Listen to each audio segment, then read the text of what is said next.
Assalamualaikum warahmatullahi wabarakatuh. Jadi berdiri kami di sini, kami akan memperjelaskan tentang konsep tari dan apresiasi tari. Nah, jadi saya akan memperkenalkan anggota saya satu persatu, mulai dari si ini. Nama saya Rifkan Rara. Nama saya Raja Abdul Rahman.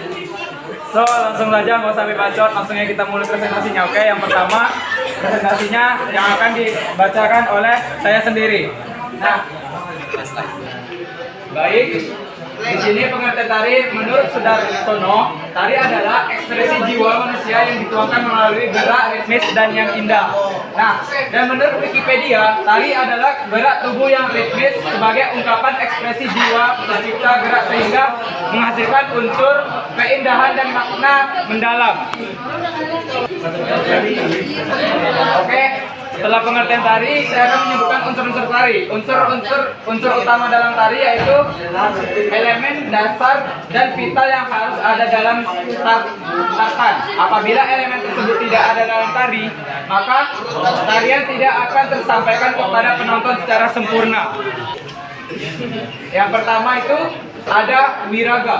Wiraga diambil dari bahasa Jawa yang berarti raga dan dikenal sebagai gerakan tari.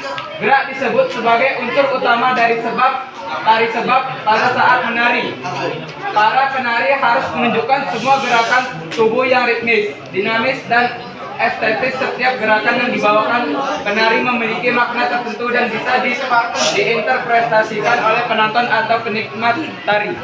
Yang kedua ada wirama. Wirama adalah irama musik yang akan melengkapi gerakan yang indah. Ketukan tempo dalam irama juga dapat digunakan sebagai tanpa penari, kapan harus mengganti gerakan atau berhenti. Bentuk iringan irama bisa merupakan rekaman musik, kemudian dari instrumen musiknya langsung seperti kecapi, seruling, tepukan tangan, hentak kaki, dan nyanyian. Nah, yang ketiga ada wirasa.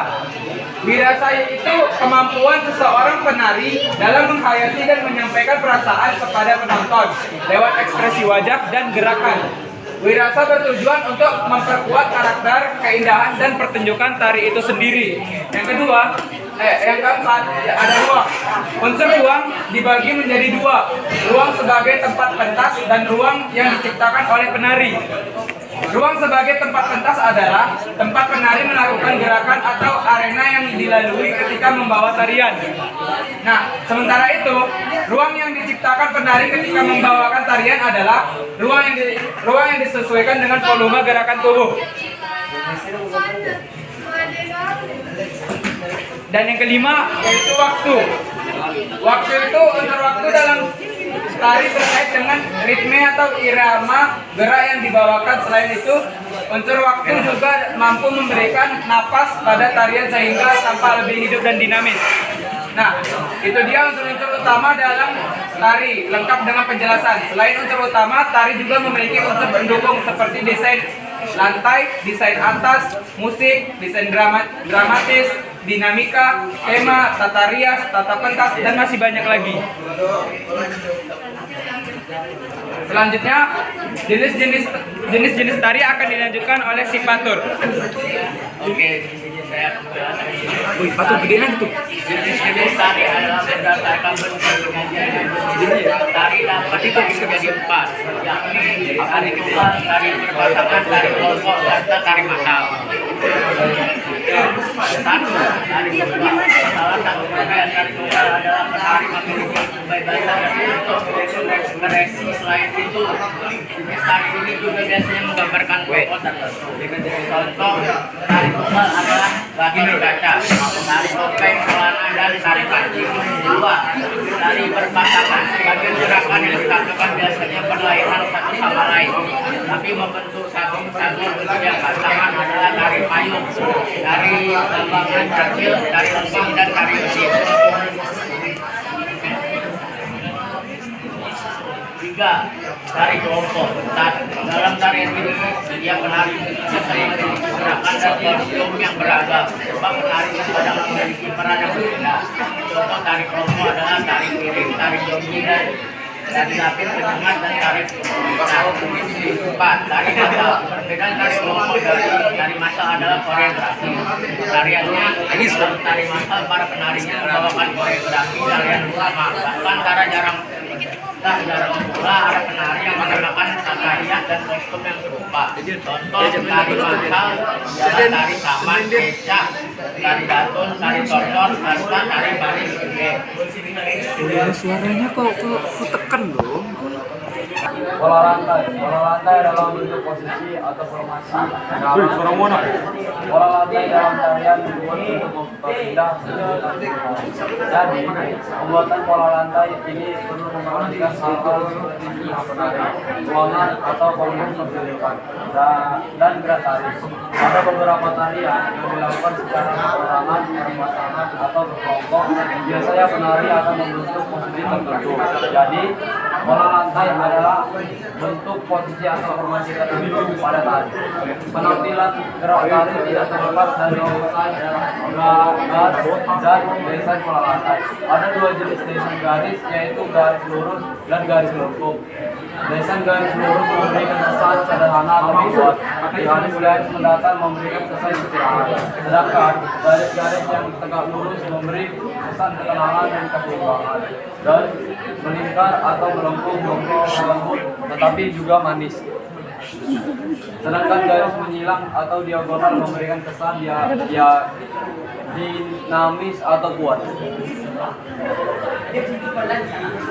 Oke. Selanjutnya macam-macam pola lantai. 1. Garis lurus. Macam-macam pola lantai yang pertama yaitu garis lurus. Pola garis lurus terdiri atas pola lantai horizontal, vertikal, dan diagonal. Pola lantai lurus sering dijumpai pada pertunjukan tari tradisional Indonesia. Pola lantai garis lurus secara horizontal yang menunjukkan hubungan antar manusia. Jika garis lurus ini dalam bentuk vertikal atau ke atas menunjukkan hubungan dengan Tuhan sebagai pencipta. Pengembangan garis lurus pada pola lantai menjadi pola zigzag, segitiga, segi empat, segi lima. Garis lurus dapat juga dimaknai dengan memiliki sikap jujur. Pola lantai garis lurus dapat dilakukan dengan pada jenis penyajian tari berpasangan atau kelompok. Contoh tarian tradisional yang menggunakan macam-macam pola lantai garis lurus yaitu Ganta dari Kalimantan Timur, tari Ratoe Jaro dari Aceh, tari Srimpol Pandelore dari Yogyakarta, tari Baris Cangkedan dari Bali, dan tari Baskalan Putri dari Malang. Mati ya.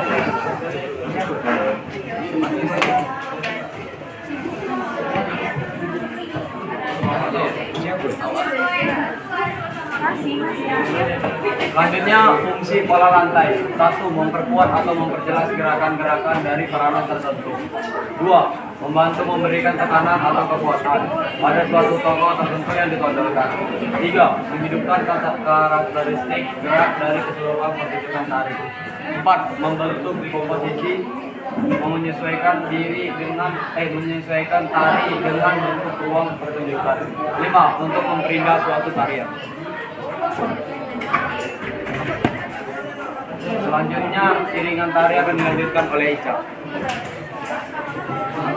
Iringan tari, sebabnya iringan tari. Musik iringan tari adalah salah satu komponen pendukung yang diklasifikasi sebab seni berikut tari supaya gerak tubuh yang disesuaikan dengan irama, bentuk musik sendiri yang sudah terpola dari segi irama, harmoni, tempo, dinamika, ritmis, dan melodinya. Untuk membentuk suatu musik iringan tari, terdapat beberapa komponen yang digunakan. Komponen yang biasa digunakan adalah seperangkat alat musik yang berbentuk instrumental maupun kata untuk mengiringi gerak tari. Definisi musik. Musik adalah komponen utama yang digunakan dalam sebuah tari. Musik yang digunakan dalam sebuah tarian disebut sebagai musik iringan tari. Fungsi iringan tari yang pertama mengiringi suatu penyajian atau penampilan tari. Yang kedua, menambah semarak dan dinamika suatu tarian, mengatur dan memberikan efektif gerak tari. Yang keempat, menjadi mengenalkan dan memberikan tanda perubahan itu gerak. Yang kelima, penuntun dan memberi tanda awal dan akhir tari. Jenis-jenis musik iringan tari. Musik yang digunakan dalam suatu tarian terbagi dalam beberapa jenis. Menentukan jenis musik iringan tari tersebut berdasarkan asal musik atau musik yang digunakan. Iringan tari dibagi menjadi dua, yaitu musik internal dan musik eksternal. Musik internal adalah salah satu musik tari yang berasal dari anggota manusia, yaitu meliputi ketukan tangan sebagai bentuk lainnya, titikan jari, tangan kaki di tanah atau lantai dan sebagainya. Yang kedua, musik eksternal. Musik eksternal merupakan jenis musik iringan tari yang murni musik dan suara berasal dari hal-hal yang di luar tubuh manusia. Misalnya seperti jari musik dan juga seperti alat musik dan sebagainya. Alat musik yang biasanya digunakan dalam mengiringi tari adalah gamelan. Gamelan merupakan seni untuk yang sendiri dari berbagai macam alat musik yang dimainkan secara bersamaan. Apresiasi seni akan dilanjutkan oleh Rifka. Pengertian apresiasi. Apresiasi seni adalah proses penilaian atau penghargaan terhadap sebuah karya seni yang dilakukan dalam contoh atau apresiasi. Apresiasi tidak hanya digunakan untuk kegiatan seni, tetapi juga digunakan dalam pekerjaan dan kehidupan sehari-hari. Keberadaan apresiasi juga memiliki tujuan untuk menjaga kesehatan mental orang lain, di mana mereka yang bekerjanya kurang mendapat apresiasi akan menjadi cenderung mudah stres serta tidak maksimal dalam bekerja. Ada juga jenis-jenis apresiasi. Adapun jenis-jenis apresiasi karya seni yang suka diantaranya adalah apresiasi empatik, apresiasi estetis, dan apresiasi kritik. Yang pertama, apresiasi empatik. Apresiasi empatik adalah apresiasi yang hanya menilai atau menghargai suatu karya seni berdasarkan dari penglihatan mata atau indera. Yang kedua, apresiasi estetis. Apresiasi estetis adalah apresiasi yang menilai atau menghargai suatu karya seni berdasarkan pengamatan dan penglihatan yang mendalam. Yang ketiga, apresiasi kritis. Apresiasi kritis adalah apresiasi yang menilai atau menghargai suatu karya seni dengan melibatkan deskripsi, klasifikasi, tafsiran, analisis, dan evaluasi serta menyimpulkan hasil penilaian atau penghargaan. Dan manfaat apresiasi. Agar kita bisa lebih mengenal dan memahami tentang karya seni dari berbagai sisi, dapat meningkatkan dan memupuk rasa kecintaan terhadap suatu karya seni, dapat digunakan sebagai sarana dalam melakukan hiburan, penikmatan, empati, edukasi, dan penilaian. Presentasi dari kami, mohon maaf bila ada kesalahan kata. Wabillahi taufiq wal hidayah. Assalamualaikum warahmatullahi wabarakatuh.